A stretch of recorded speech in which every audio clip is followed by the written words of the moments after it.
بسم الله.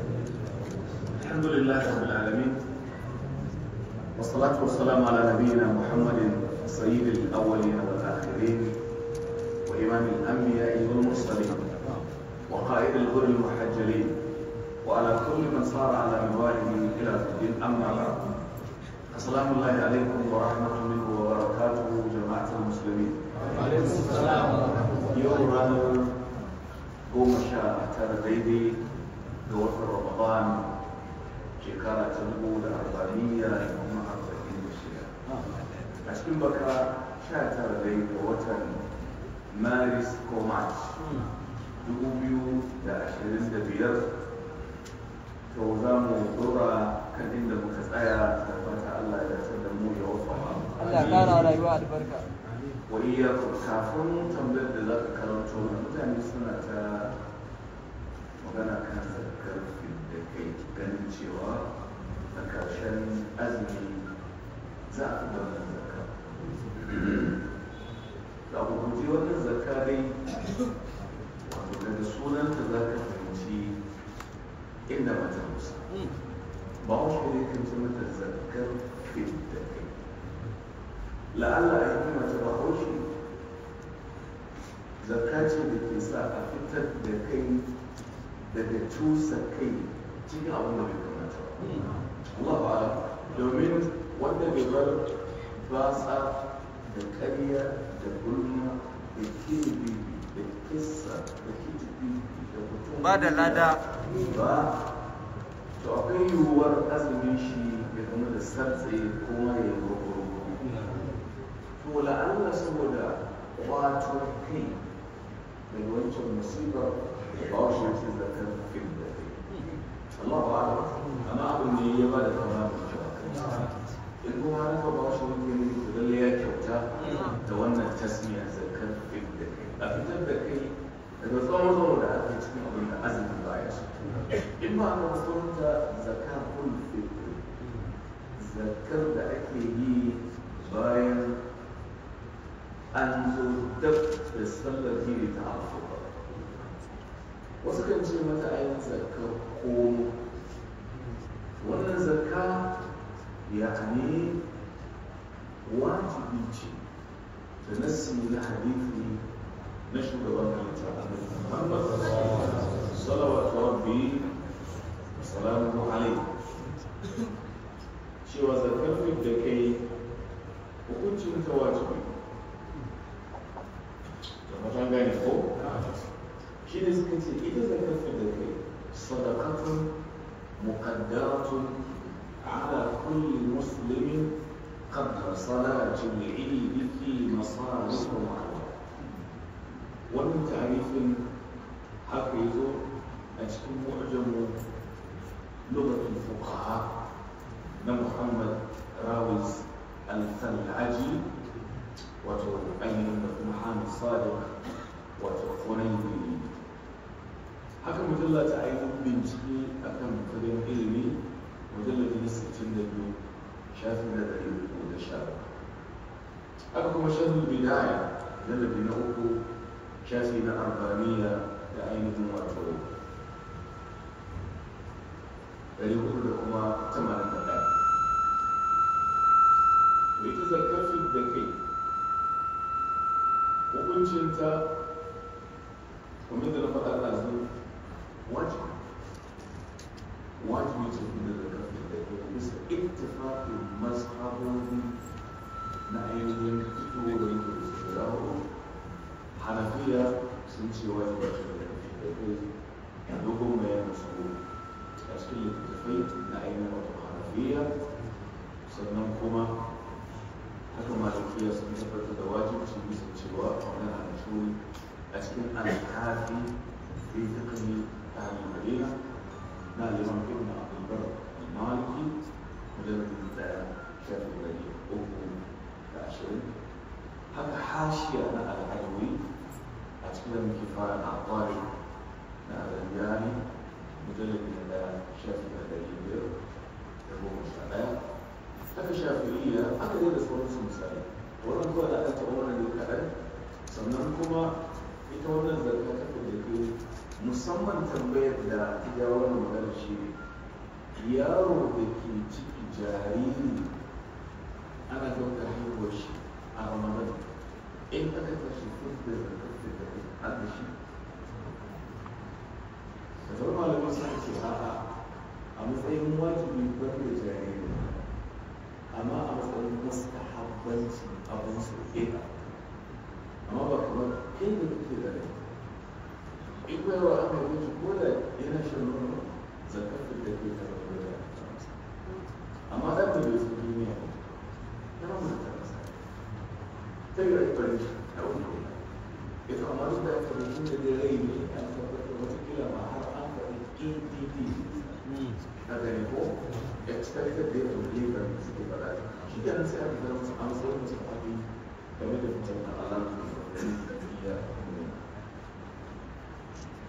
gani ko sannan ana fitar da kafin da kai ne kafin a yi sallar idi za ku sa'i daga dabino tamma sa'i daga sha'i sa'i daga ainihin wato al'ifar a tarciku za a kai duk abin da yake a wata ruwa ƙurbatun yin masakin ƙwaƙwara a matsayin abinci sai ma wata ilimin sai tun da dai shi a matsayin abinci kenan kullu ma yasbutu an yuqala ta'am tajibu aw tajibu an tukhraja zakatu minhu a fitar da kenan ana iya fitar da zakatu da kiran garin kwanki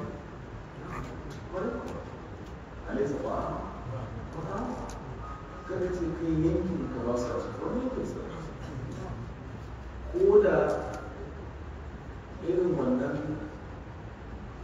wato da ake kira shi wannan tare da ake kira zai yi ta hau kwanan da ita ɗaɗe a wani aikawa da sani sa'in nan kuma shi ne tafi kudin ka zuba in ma dawa ne kudin ka zuba sai ka fitar da kowane mutum daya shi daga kan mai gida da matar shi da muna fatawar da ake bayarwa ana iya ba da ƙimar kuɗi ba ma tare da wannan fatawar.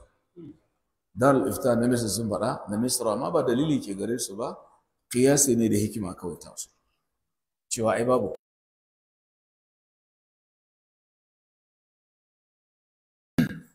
Ya ma zai tukun, ina ya samu kuɗin sarrafa, sai muka ce kafa annabi hikima kenan ko. A zamanin shi akwai talakawan da ya san suna buƙatar kuɗi, amma ci a ba da abinci. الخير كل الخير في اتباع من سلف والشر كل الشر في ابتداء من خلف dukkanin alkhairi na cikin bin abin da ya zo a asali shari na cikin gwalangwaso da al'aqisa iyasai wanda suke babu dalili a kansu saboda ba maganin ba da zakafin da kai da kuɗi in ma ka bayar ba ta yi ba manta da wancan magana babu dalili a kai wa in qala bihi alqa'ilu sai mu je ga tambayoyin da ke gare ka sannan sai mu dora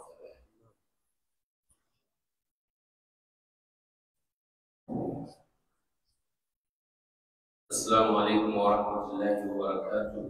وعليكم السلام ورحمة الله وبركاته. Dan uwa ya ce mana Allah ya tsare ka gabanka da baya. wa iyyakum. Yake yana tambaya ne game da hada-hadar kasuwanci da canjin kuɗi. Na.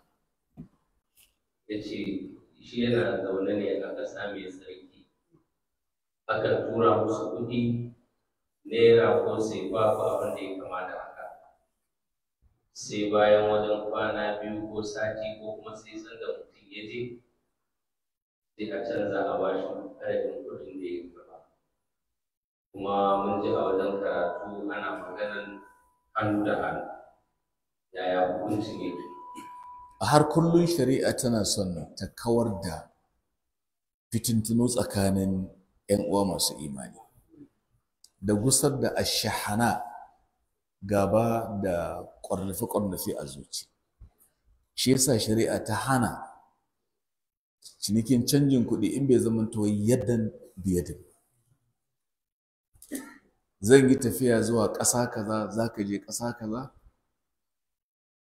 to kuma kana da masu harkar canji kana da kuɗin wannan ƙasar masu canji za su yi maka canji a nan amma tun da aiki suka yi za su ɗora ribar su wannan babu laifi amma ga wannan kuɗin wannan ƙasar ku bani ƙimar wannan a kuɗin ni ga ta wani misali wanda zai tafi umra ba za ka je ka kashe naira ba a Saudiya ba ta ma da ƙima misali ko ba gane ba saboda haka sai ka ɗauki kuɗinka naira miliyan 1 naira nawa ne ka je gun masu canji ko a wafa ko a airport za a gan su nawa ne alhaji kana bukatar riyal ne tunda sun san abin da ake bukata a can ƙasar ke to nan sai ka ce to ga naira miliyan 1 ko ba ni riyal nawa kenan sai su yi calculating su kirga sai su baka abin da kake bukatar kashewa a can wannan shine asali yadan biyadin amma yau zamanin ya kai jallin da abin da ake kira cashless society ana taƙaita hada-hadar kuɗi a hannun mutane da haka ana yi ne ta hanyar turawa a waya ko abin da ke kenan ba yi hannu da hannu yana wahala ai to wannan shi ya haifar da wannan tambayar da kai suna zaune a Saudiya, Makka, Madina, Riyadh, Ta'if, Dammam ko haka saboda an turo musu da kuɗi ta hanyar waya za su turo da naira ta hanyar waya shin wannan ya cika sharaɗin yadan biyadin kenan ko kuwa nan ne asalin inda tambayar ta laɓe ai kuma ya kamata ta fito amsa dama makasudin shine gudun cuta saboda idan ka ba da misali naira miliyan 1 a baka riyal kaza kafin gari ya waye sai a ce naira ta ƙara karyewa kun gane hikima shi kuma sai ce a tun ta ƙara karyewa to ba zan baka yadda ka turo ba zan baka ƙasa da haka ne kai kuma sai ka ce ya za a yi haka rigima sai ta kaure shi yasa aka ce yaddan biyar to in kuwa haka ne haka zai iya yiwuwa idan ka tura kuɗin ta hanyar wato saƙon ashabakal ankabutil internetiyya ka tura a sami jinkiri kuɗin ya makara a zo ana ta bagidi tsakaninku to wannan ake so a kawar to in zai yiwu ka ce to tunda dai mu mun sani da yadan biyadin ne amma ga yanayin ya gagare mu yau larurar zamani to in ka turo min mu yi da sharaɗi ko da fa da wannan ƙimar za mu yi ciniki da kai in naira ta karye in ta ɗaga da dai ƙimar wannan zamanin za mu yi kai dana yadda to in aka kawo wannan to makasudin yadan biyadin akwai maqasidin shari'a kaga an kauda wannan damuwar kenan kun fahimta saboda kawar da damuwa to gaskiya wane da ka turo min nan to kuma naira ta ci ai ga yanda muka yi da si'iri da farashin lokacin zamu yi kuma kai da na yadda kuma almuslimuna ala shurutihim musulmi kullun su yi aiki da sharaɗin su da haka kai dan uwa mai wannan tambaya kusan da wannan yanayin in ba haka ba da ka tura sai ka ji naira ta tashin goron zabi wajen karyewa ko wajen ɗagawa kuma yanzu abin bakin ciki ta mafi karyewa saboda ɗagawa har akwai masu cewa naira za ta kai kusan wajen wani zai musulunta ko alhamdulillah naira za ta kai naira ainihin 1000 da wajen ko 1000 kaza ba ma fata mai kasan muna wani bawan Allah an ce zai musulunta ta muna maraba da kai zuwa ga musulunci aina huwa to tashi tsaye yaro wa alaikum salam ko ka tawo da shi to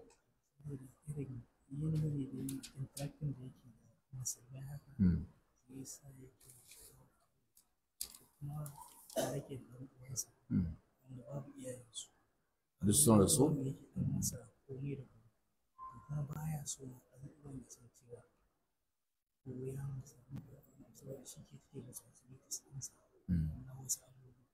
shekarun shi nawa yanzu 16 kuna da inda za ku ajiye shi to tunda kun ce akwai matsalar dan uwan shi da yake hannun shi yanzu shi ke ba shi kulawa akwai yiwuwar ya kwazabe shi ya addabe shi don ya musulunta kuma subhanallah mun samu kanmu a yanayin da duk taron nan mun kasa samar da wani tsari nagartacce saboda irin waɗannan bayan Allah ɗin abin da yana min ciwo Allah ya sani har yanzu da cikar Kano da batsewanta ba mu da wani shiri kintsatse nagartacce waɗanda suka musulunta ko da sun gama da matsala a ce yalla ku zo mu kula da su ba to muna ta roƙo Allah cikin ramarsa ya ba mu wannan dama a masjidin sahaba ko a wani wuri wanda yake za mu samar da shiri irin wannan da ka musulunta da mun zauna a kudu ka je Ogoni land ka je ƙasar Urhobo ga sunan musulunta suke kuma sukan ce bari mu je Kano za a rike sai an sa ga ashe kusan ba pus ina hukumomin da aka ce na shari'a da kaza kaza ko hizba da nauyin su ne su ringa ɗaukan waɗannan mutane mun ɗauka akwai kasafi a gwamnatance da ake saboda wannan akwai misali to me yasa ba a kulawa da su ko ko dai a'a akwai tanadin mutane ne ba su sani ba ko ko dai a'a wai a takaice mene bangaren aiwatar da shari'a ne samar da wannan alhamdulillah na shugabanci kwamitin da'awa na gwamnatin Kano tun a baya tun farkon dawa tun farkon kaddamar da shari'a ni ne chairman na Kano State Propagation Committee a wannan lokacin kuma ba ina busa algaita ta bane amma mun san me muka samu na adadin maguzawan da suke Kano adadin masu musulunta har daga nan Kano sai da muka yi kwamiti muka je a gyarbun tofa a lafiyan bare-bare akan mutum ɗaya wanda in yamura ce ta musulunta ubanta ya kwace ɗan cewa sai an biya shi kuɗin al'ada tukun kafin ya yadda ta ci gaba zama musulun muka ce ga kuɗin al'ada ɗin kuma lokacin za a zo gwargwadon hali a samar da wuri to wai me yasa a yanzu Kano ba ta da wuri na musamman a iya sani na la'alla kai ne baka sani ba akwai sai a dinga musulunta nan adadin na yawa ba ma tsoro akwai abin tambaya gaban ubangiji duk arewa an san Kano ce ja gaba kan harkar musulunci alhamdulillah amma me yasa bayan Allah nan masu musulunta ake wasa da su ina abin da aka ce muke na aiwatar da shari'a kuma bangaren aiwatarwa bane samar musu da ko ba shi da priority ne a samu karuwa su zo Kano su musulunta a buɗe musu makaranta a musu kwasa-kwasa a ɗauki ɗawainiya ɗin a kashe dukiya a kansu ake kashewa akan wani sharholiyar da ba shi da ma'amfani misali sharholiya da shirbati na shirme saboda siyasa mai kare mara fa'ida wani lokaci amma waɗannan bayan Allah ba ma kulawa da su sai surutu da ainihin kuzuzutu haka wani misali to Allah ka kawo waɗanda za su yi cikin dukiyar da lokacin su ko cikin ku matasa Allah ya kawo adadin ku kima addini hana rantsuwa akwai katoton wuri a Kinkino da Alhaji Ahmadu Cancan yi marigayi na sun yi buɗe dan karera mu abin na gara baya gara Allahu a'lam Ali ibn Abi Talib asani na akwai cibiya da ake ɗauko su daga Urhubu council na da'awa a nan Kano muna da shi a masjidin Sahaba manufar shi ne waɗanda suke musuluntan nan wasu su inyamurai wasu Urhubu ka je ka yankin Lumene Korokoro Kedere Bidere Taba da Botel ba wai ina ga muku labarin kanzon kurege bane na je na zauna a cikin su ne ta bakin Shakespeare Vini Vidi Vici ba wai da ka bane misali to sai su dinga zuwa nan akwai ɗayansu shekaru kusan 20 ana ce da shi Eze Sabiru daga garin Ihiyala takanas ya zo Kano suka roki musu jagoranci a lokacin zuwa sarkin Kano Ado Bayero Allah ya ji kanshi akan a taimaka musu masallacinsu na sha ba da wannan labarin sarki a lokacin ya turo miliyan 1 a nan sahaba aka kawo wanda ya kawo shi ne mai girma walin Kano Mahai Bashir Allah ya ƙara mai lafiya an na ce mai girma wali ce ai sakon sarki ne a nan na naɗa kwamiti na wajen mutum 10 daga nan masallaci ne mai albarka muka tafi har Ihiya muka ce to ga sakon mai martaba sarki muka ɗauko duk rahoto na masallacin muka kawo fada kuma wannan mutumin har ya mutu akan musulunci yake har da 'ya'yan shi guda 3 da ya turo su Kano karatu kawai me yasa Kano ba za ta ɗauki tuta ta ita ce kan gaba ba mu ba muka ce ko da me ka zo mun fika ko ai ba alfahari muke ma'ana dai muna fata mu ne jaga wajen alkhairi amma me yasa masu musuluntan nan ba su da wannan gatan duk masu kuɗin ku tambaye kanku masu gwamnati ku san haka malami duk ku san da haka ko ce aka yi da kai da a wata musulmi ce kawai ina nufin ta wanda suke Hausawa ne kawai na'am wa ma arsalnaka illa kafatan linnas bashiran wa nadhiran haka Allah ta'ala ya faɗa walakinna akthar an-nas la ya'lamun suratu saba aya 20 da ainihin wato 8. Saboda haka abu ne sako ne. Da haka shi yazo zai musulunta. Yaro ne dan karami. Wani yazo ya musulunta anan soja ne shekarun jancan kila kun sani. Amma ya gaba da kalubale da yawa. Barazan ka zo Kano ka ci arzikin Kano an musulunta ka je za ka yi barazan. 1987 Hamza na Nonwa, kun san Nonwa? Gari ne a ƙasar Ogoniland. 87 ya ce ne muku alƙawarin musulunta 1987 kuma ya cika alƙawarin. Ya ce malam na shirya na shigo musulunci gadan-gadan ko jama'a ta so ni ko kar ta so ni na riga na hango gaskiya ba gudu ba ja da baya. Hamza Nonwa ke. Dr. Abubakar Ekpe Ebene, ka san ni ba Bahaushe ba ne. Yana da PhD a physics 1987 ɗalibi na ne a lokacin yin musulunta. Amma saboda a nan nake karantar da su a MNK Junction a Mile 2 a Port Harcourt. Wallahi a lokacin da ya musulunta ya matsa makan har ya fara yin Arabiya. In ka ga rubutu sai ka ɗauka wallahi ya rage da musulunta. Har na ce zan kai wannan wasiƙar Kano in ce ga kunan kun gan ku. Shi musulunta yi ga shi har rubutu da Arabci. Himma determination. Shi yake gaya min matar shi ta ce kaga mu tashi mu yi ƙaura mu koma arewa. Ya sa ma ɗan shi suna ɗan Fodiyo. Ya ce ni al'ummata da nan musulunta sun mai da ni like a leper kamar kuturu ne. Ya ce I am ready to be a leper. Na yanzu zama kuturun. In dai kuturtan shi ne bin addinin Annabi Muhammad. In dai shi ne. Suna nan da yawa. A 1988 a wani gari a nan ƙasar Ogoni, idan ka bar ainihin wato inda suke kira Elelenwo ka shiga ƙasar Ogoni. Da awa muka fita alhamdulillah sai muka tadda wani yaro. Kun gane ko? Ya musulunta. Aka ba shi kalmar musulunci. Da muka sake koma ƙauyen sai muka iska ashe ya mutu. Muka ce me faru ne? Yaron mafarauci ne. Ya je farauta sai ya ga wata dabba ko bera ne ko kuso ne, ka san su da bushmeat. Sai dabbar ta shiga rami, ashe ramin maciji ne. Mugun maciji kumurci. Ashe macijin an tsokane shigowa malam sai ta taro dafin shi zai kai. Shi kuma sai ya sa hannu cikin rami. Dan ya janyo dabbar ina nan aka yi arangama. Kuma ka san cewa wato cobra, kun san cobra ko ganshe ka mugun maciji. Malam bai rayu ba. Ya mutu.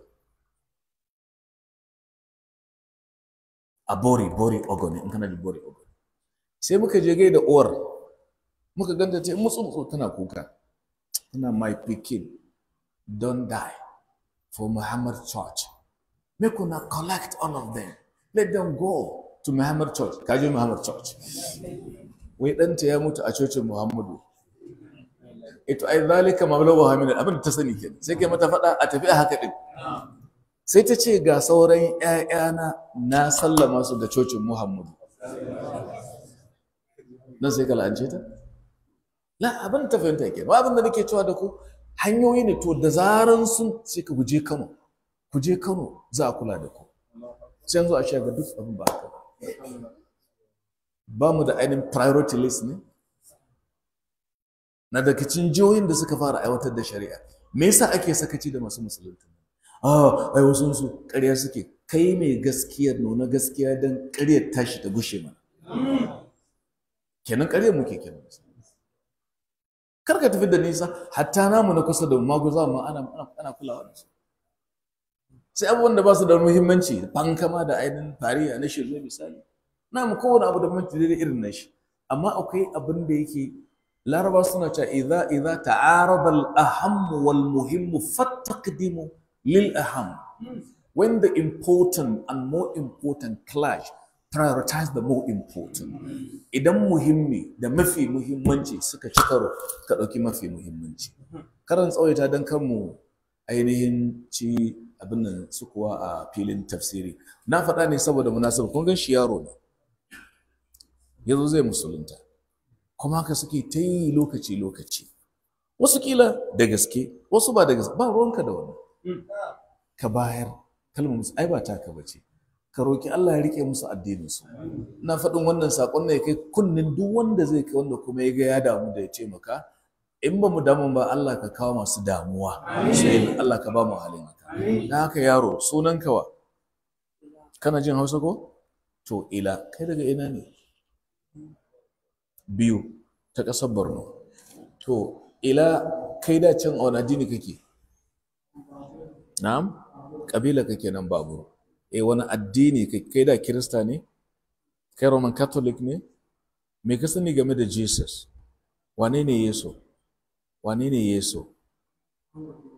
ba ka zuwa coci kuna zo na ba ka zuwa coci sam ko ba ka zuwa masallaci ko Allahu akbar to ai kai musulmi ne ai domin annabi sallallahu alaihi wasallam yana cewa kullu mauludin yuladu ala alfitra duk da ka gani a musulunci aka haife shi zaka ila kana son mutane su gan shi ko to ta yi tsaye ka ce la ilaha illallah muhammadur rasulullah la ilaha illallah muhammadur rasulullah maimaita la ilaha illallah muhammadur rasulullah sallallahu alaihi wasallam wannan yaro ila a wannan rana ta 19 ga watan Ramadan shekara 1446 19 har ga watan Maris 2025 ya zama musulmi kuma dama duk yaro da ya taso a musulmi ke taso iyaye ne ke mai da shi kaza da kaza da kaza kuma zai yi kyau a ce kana da suna wanda da zarar mun ji mun san dama namu ne ke wani suna kake so Muhammad barakallahu to abinda zan gaya maka shine ba a musulunta barin je dan a bani aiki ba a haka barin je dan a bani abin da zan sa ba a haka barin je dan a bani abinci Allah zai baka idan Allah ya kaddara ka samu dani kuma a lokaci guda dole mu san da wannan ya kamata a ce muna da ma ainihin asusu ne specifically da masu musulunta na san gaya muku yadda mutane ke kawo ma Kano wato ziyara saboda musulunta daga laga a ce ka je Kano amma har yanzu ba mu samu shiri nagartacce ba kamar da na faɗa Allah ka ba mu iko masu da'awa gaskiya ana yi muna da kwamitoci da yawa muna da su a Beirut fiye da shekara kusan 30 a nan sahaba misali alwazu wal irshad na dan uwa Muhammad Abdullahi Marigayi ana ta yi misali ba wasa ake ba ake to sai dai tallafin ne sai dai kulawar ne centrality abin a yi shi systematically shine ba a da shi ya kamata a ce akwai jami'a ma ta da'awa university Allah ka ba mu ikon kafa ta misali daga gara Allah ba na faɗin misali dan a samar da a samar da masu haka da'awa ce ta samar da irin su manya-manyan malamai na duniya a yau irin su Bilal Phillips irin su gasunan da yawa Cast Stephen Yusuf Islam haka dan cashewa ne dan kiɗa ne a Ingila amma albarkacin da ya musulun zai zama to mai da'awa misali saboda haka wannan muhimmin lamari ne ka je ku kai shi yayi wanka kuna je na yayi wanka sannan ku ci gaba da kulawa da shi mu samu contact da ku mu ringa samu me yake faruwa game da shi yau da gobe muna roƙo Allah ka agaza mana mu samar da mafita kan wannan mas'ala din insha Allah kuma zalika Allah bi aziz sunan kawa Muhammad ko to Allah ya maka albarka to tambayoyin sun kare to shikenan lokaci ya riga ya tafi sai mu je ga aya ta 150 da nawa da 59 iqra أعوذ بالله من الشيطان الرجيم بسم الله الرحمن الرحيم ومن قوم موسى أمة يهدون بالحق وبه يعدلون بسم الله الرحمن الرحيم ومن قوم موسى أمة يهدون بالحق وبه يعدلون cikin al'ummar annabi Musa akwai al'umma wata jama'a yahduna bil haqq waɗanda ke gudanar da rayuwarsu bisa bin gaskiya suna shirar da mutane akan gaskiya wabihi da ita kuma gaskiyar ne ya adilun suke yin adalci. Aya ta gaba. وقطعناهم 12 أسباطا أمما وأوحينا إلى موسى إذ استسقاه قومه أن اضرب بعصاك الحجر فانبجست منه 12 عينا قد علم كل أناس مشربهم وظللنا عليهم الغمام وأنزلنا عليهم المن والسلوى كلوا من طيبات ما رزقناكم وما ظلمونا ولكن كانوا أنفسهم يظلمون وقطعناهم 12 أسباطا أمما su banu Isra'il Allah ce sai muka karkasa su zuwa jikoki 12 shi suke kira a Bible the 12 tribes a cikin tsohon alkawari the 12 verse misali su 12 akwai gidan Lawi akwai gidan Yahuda akwai gidan haka أسباط الأمم عرفتم؟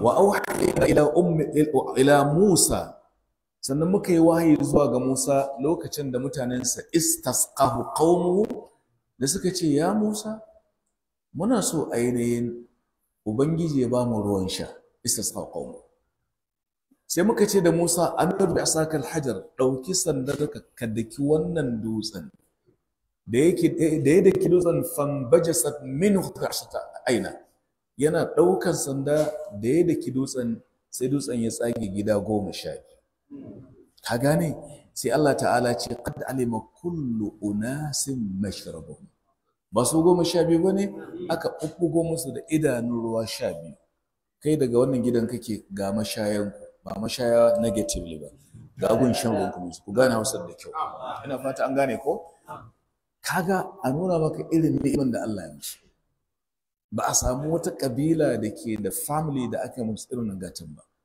adadinku hatta kuna da wajen shan ruwanku na musamman saboda mutunta ku albarkacin jinginuwa da sako irin na taura amma sai suka zamanto dan malan kaki halin malam inji ba wushi wal iyadu billah an gane ko wa dhallana alaihimul ghamama muka lulbe su da ainihin girgije saboda maganin ma zafi wa aka yi wa haka shi yasa cewa atakum malam yu'ti ahad min al-alamin Allah ya ba ku abin da ba wasu mutane ba na lokacin amma ba ku al'umma an so ta fi kowace al'umma daraja min al-alamin suka ce min alami zamanihim mutanen wannan lokacin nasu kuma wa anzalna alaihimul manna was-salwa mun saukar musu da al-manna darba was-salwa da wato naman tantabaru irin na kun fayakun daɗin ma ya kai daɗi sai su kwashi darɓa wani nau'i na abinci ne mai daɗin ci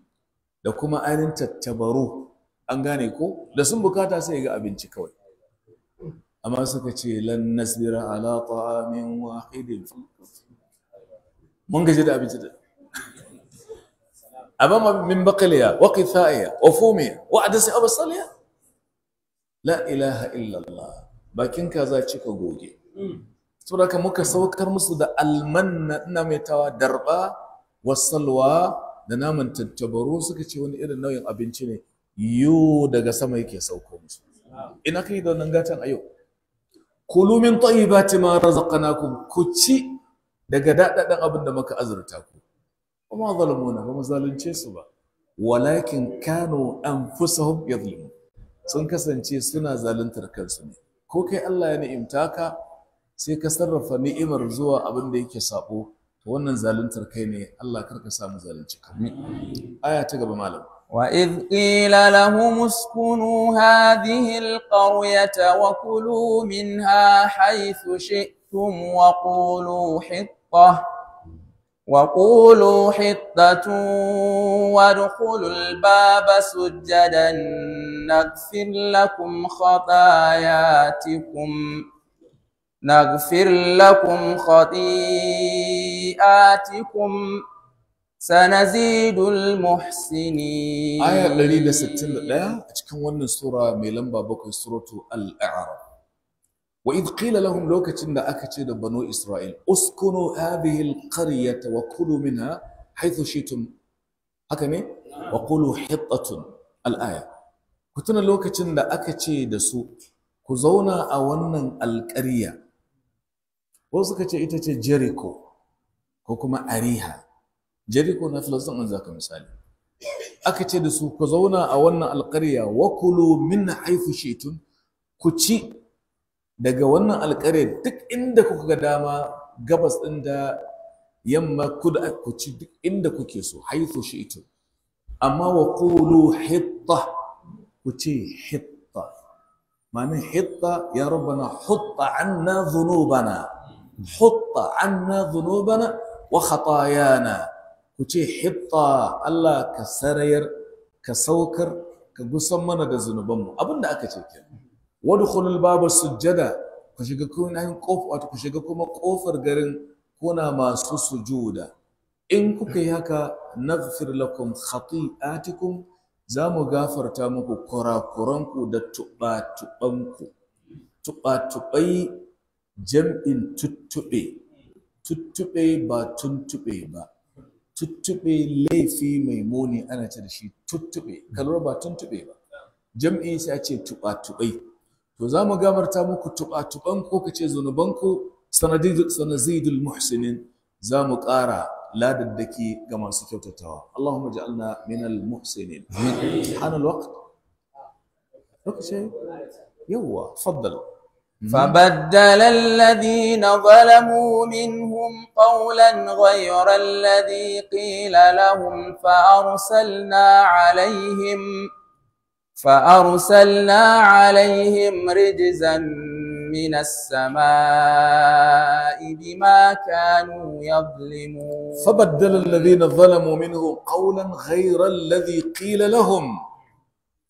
waɗannan da suka zalunci kansu da kansu daga cikinsu sai suka canza wannan kalma, madadin su ce hitta sai suka ce hinta. yahudu ke bisa izgilanci. hitta kuma kun san hinta alkama ke, an ce ku ce hitta kuka ce hinta. yuharrifuna al-kalima aina, sai suka ce ainihin hinta shine Allah ya ce sai suka canza wato wata kalma su azzalumai cikinsu, ghayra alladhi qila lahum, ba wadda aka ce musu ba. fa arsalna alaihim rijzan minas sama, sai muka sauka musu da wata azaba daga ainin sama.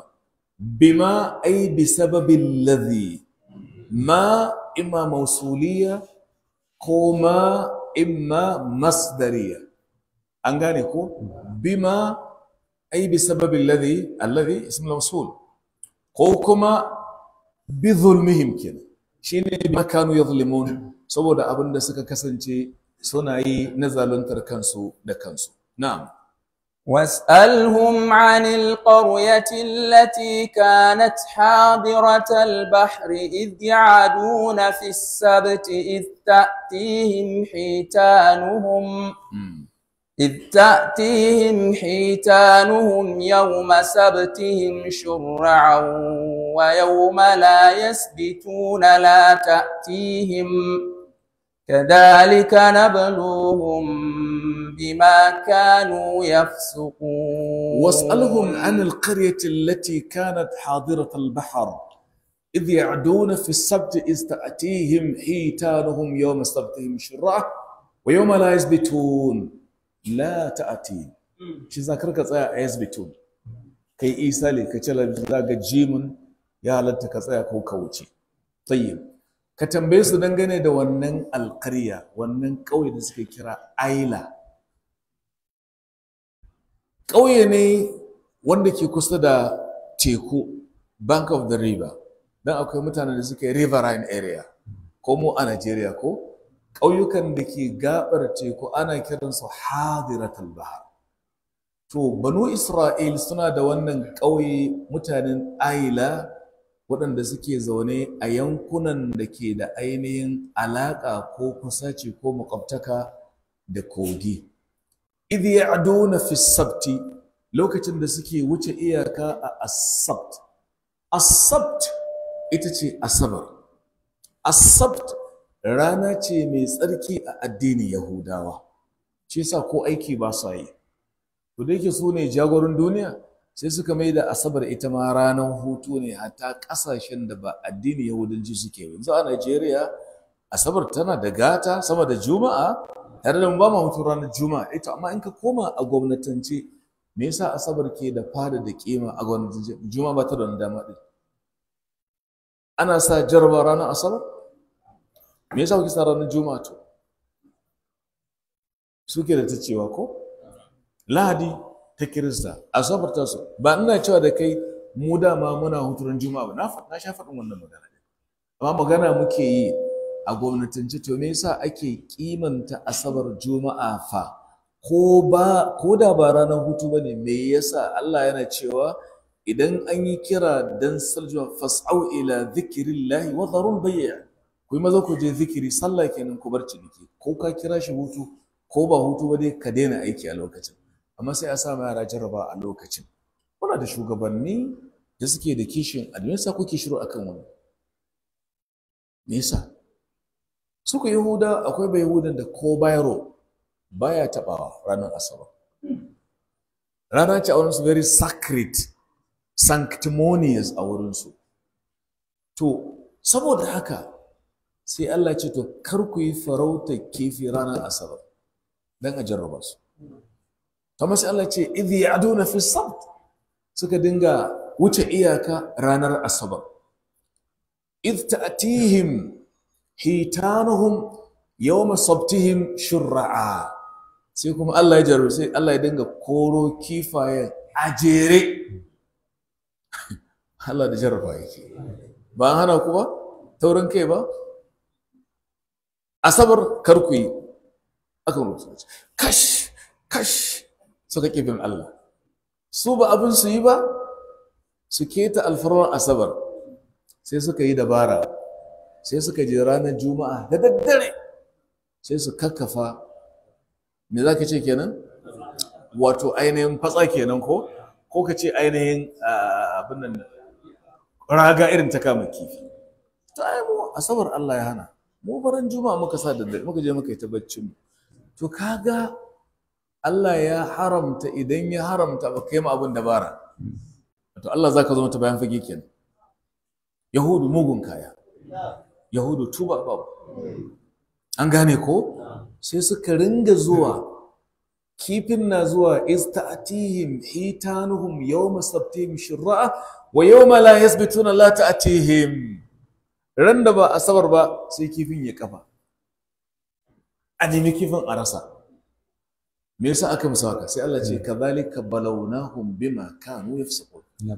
Ko haka muka jarrabe su bima kanu yafsukun, saboda abin da suka kasance suna yi na fasikanci. Shi yasa ka kiyayi, wato ka kafare kan abin da Allah ya hana, ka ki tuba, to sai a jarrabe ka da son shi kuma. Fitina. Ai shi wallahi ai ba zai iya haƙura in bai sha taba ba. Ina ba da misali game da taba, wallahi misali nake bayarwa. Duk mai son ya bar shan taba, inda gaske ke tsakani da Allah, zai iya bari a watan Ramadan. Matarka haramun ne da rana a Ramadan, to in dai har na haƙura da abin da aka halatta min saboda ganin girman mahalicci, saboda tsoron azabar, saboda neman rahaman shi, to ko abin da ya haramta ya kamata in bashi. Kun gane wannan logic din? To mai shan taba akwai wanda baya iya haƙuri bai sha kara ɗaya ba duk ba minti 30 sai ya sha. To amma saboda imani musulmi ne, ya haƙura da wannan kararen taba ɗin awa 12. To anya ba zai iya badina ba ko? Ko ba ku fahimta ba ne? To dama babu niyya ne to. Babu abin da ake kira yunkuri, babu will. Shi ne. To da haka yani idan mutum abu aka ce maka haramun ne, shi yasa a cikin hadisin Tirmidhi, hadisi mai lamba 2305, hadisin Abu Hurairata, kuma hadisi ne hasan, annabi yake cewa sosai, yace ittaqil maharima takun a'badan nas, ka tsoraci duk abubuwa haramtattu in kana son ka fi kowa kasancewa, ka fi kowa ibada, nisanci abubuwa haramtattu. Za ka yi wannan ne ta hanyar neman taimakon Ubangiji da agajin shi don la haula wala quwwata illa billah. To saboda wannan abin da suka yi ranar Asabar aka ce kar ku yi farauta, suka yi taurin kai, sai aka anto musu ainihin kifa, shine shurra'a kenan. Kuma sai suka yi ma Allah wai dabara, sai su sa ainihin wato ragarsu ran juma'a da dare da safe kiwon sai ta shiga sai su kwashe. To ai ɗaya ne, ai kamar kun yi ne a lokacin da aka ranta. Mutane suka kasu gida uku, wasu suka ce da su ku bar fa wannan abin da kuke yi. Ɗaya kenan, ga masu yi, wasu kuma sun musu wa'azi, wasu kuma cikin malamai suka ja baki suka yi shiru. Allah ta'ala da ya tashi halakar da su, Allah ya halakar da waɗanda ainihin suka yi da waɗanda suka yi shuru, amma aka ci tun da suka yi hani kar ku yi. Ya nuna maka idan ka ga barna da sabo kana da ikon kai magana, ka ja baki kai shuru, to idan dirkakar ubangiji ta zo to ba har da kai. Allah ka tsare muka kare ni. Wa id qalat ummatun minhum, amin, hana alwaqtu سورة من تبر اقرأ. وإذ قالت أمة منهم لم تعظون قوما الله مهلكهم أو معذبهم عذابا شديدا قالوا معذرة إلى ربكم ولعلهم يتقون. فلما نسوا ما ذكروا به أنجينا الذين ينهون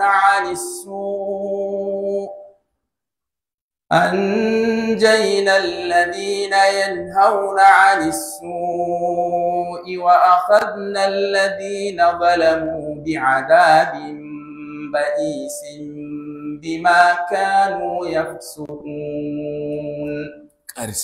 فلما عتوا عما نهوا عنه قلنا لهم كونوا قردة خاسئين. waɗannan ayoyi guda uku, Allahu a'lam, muna da lokaci da za mu iya riskar da fassara cikin mintunan da suka rage ba.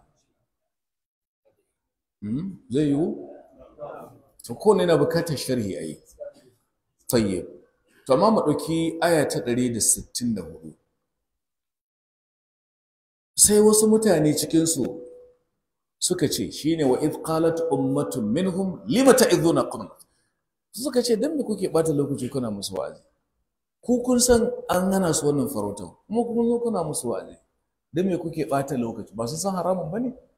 Wato wani group ne suke ganin cewa ka tsaya ma kana musu wa'azi su daina, suna ganin bata lokaci ne. Qalu, wanda kun san mutane ne Allah muhlikum zai halaka su, aw mu'adhibuhum azaban shadida, zai musu azaba, dan me kuke musu wa'azi? Qalu, sai suka ce, suwaye suka ce da suka ce ma'aziratan ila rabbikum wa la'allahum yattaqun. Muna yi ne a matsayin uzuri, kada Allah ya ce ba faɗa ba. Ku duba fa, ma'aziratan rabbikum, muna yi ne kada ubangiji ya kama mu mun ga laifin mun yi shiru. Saboda an ce as-sakitu alal munkar shaytanun akhras, mai yin shuru ya ga munkari shedan ne, kurman shedan ke. Sai suka ce mun yi ne, to kenan jama'a sun kasu biyu, ga masu saban, wasu suka ce dan me kuke musu, ku kyale su, suka ce masu saboda uzuri zuwa ga ubangijinku ko sa tsoroci Allah. Sun kasu gida nawa? Uku. Sai aya ta gaba ta ce falamma nasu ma zukkiru bihi anjalna, lokacin da suka mance. Mantuwa anan da mantuwa ce to Allah ba kama ka da mantuwa. Mantuwa anan sun yi biris kenan. Misali nasallaha fa nasiyahu, sai Allah ya manta su. Allah na mantuwa ne? Kamar kai ne ka ce kai da Allah manta da shi, ai ba mantuwa bane na mantuwa, amma na kai biris kawai.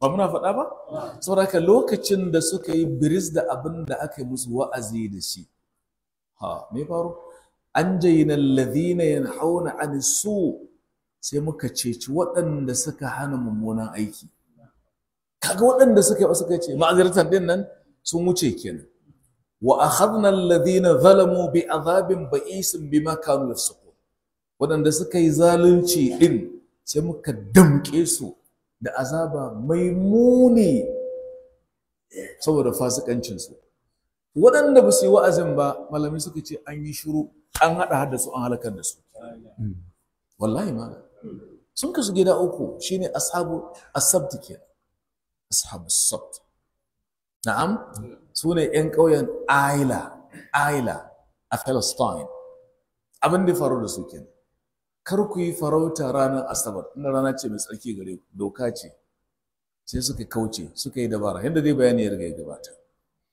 sannan kuma aya ta ƙarshe ko falamma atau lokacin da atau suka yi taurin kai shine atau wa atau atuwan kabira lokacin da suka yi taurin kai amma nuhu anhu daga abin da aka hana su ko gabarin abin da aka hana su da shi qulna lahum sai muka ce da su kono katin khasi duk ku zamanto birrai kaskantattu sai Allah mai da su birrai da haka malami ke kiran yahudawa ikhwatul qirada wal khanazir yan uwan birrai da aladu shi yasa ba su kimanta dan adam su kashe na kashewa kalli irin ta'addacin su a Gaza da sauran wurare na'udhu billahi min kufril kafirin wa shirkil mushrikin wa nifaqil munafiqin ya rabbana innaka ala kulli shay'in qadir subhana rabbika rabbil izzati amma yasifun wa salamun al mursalin walhamdulillahi rabbil alamin tayu ya zamanto